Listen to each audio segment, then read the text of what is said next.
ఆముక్తమాల్యద బ్రహ్మరాక్షసుని కథ. అప్పుడు ఆ బ్రహ్మరాక్షసుడు తన కథను ఇలా చెప్పాను. చోళదేశమున నేనొక ఊరిలో జన్మించి తిని 14 కళలను నేర్చి తిని. ఎవరైనను వేదములు పట్టింపగా తప్పులు పట్టుదును, వారిని గెలుతును. యజ్ఞయాగాది కర్మములు చేయుచున్నప్పుడు దోషములు చూపింతును. ఎంతటి పండితునైనను తలక్రిందు చేయుదును. నేను మధాంధుడనైతిని, నాకంటే పండితుడు లేడందును. ఒకవేళ ఉండినచో సమానుడు అందును, సరిపోయినచో గెలిచి తిని అందును. ఒకనాడు నాకు యజ్ఞం చేయవలెనని పుట్టినది. మధురా నగరము పోయి తిని, అచ్చటన్ అన్ని దురాచారములను చేసి తిని.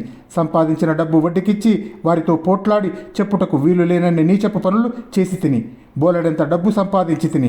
ఆ డబ్బంతయు నా దగ్గర చదువుచున్న బ్రహ్మచారి నెత్తిన పెట్టి అడవిలోన పోవుచుండగా దొంగలు మా మీద రాళ్ళు విసిరిరి. నేనొక్కడను పోవుటలేదు.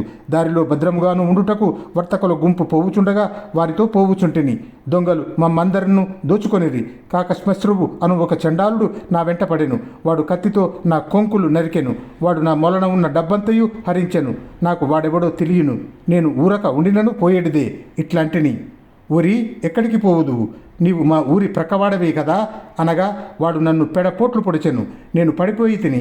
అంత ఎవరో కొందరు దారి వెంట పోవుచు మాలో కొందరికి సాయపడిరి. నా బావుమర్ది ఒకడు మా గుంపును దొంగలు దోచుకున్నారని విని నన్ను మోసుకొని పోవుచు ఈ మర్రి చెట్టు క్రింద నన్ను దించెను.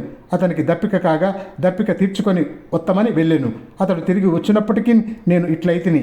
నేను చనిపోవునప్పుడు నన్ను పెడపోట్లు పొడిచిన కాకశ్మశ్రువన్న చండాలుని రూపమే నాకు కన్నులను కట్టినట్లుండెను. అందుచేత చనిపోయిన తర్వాత నాకు ఈ రూపము వచ్చెను.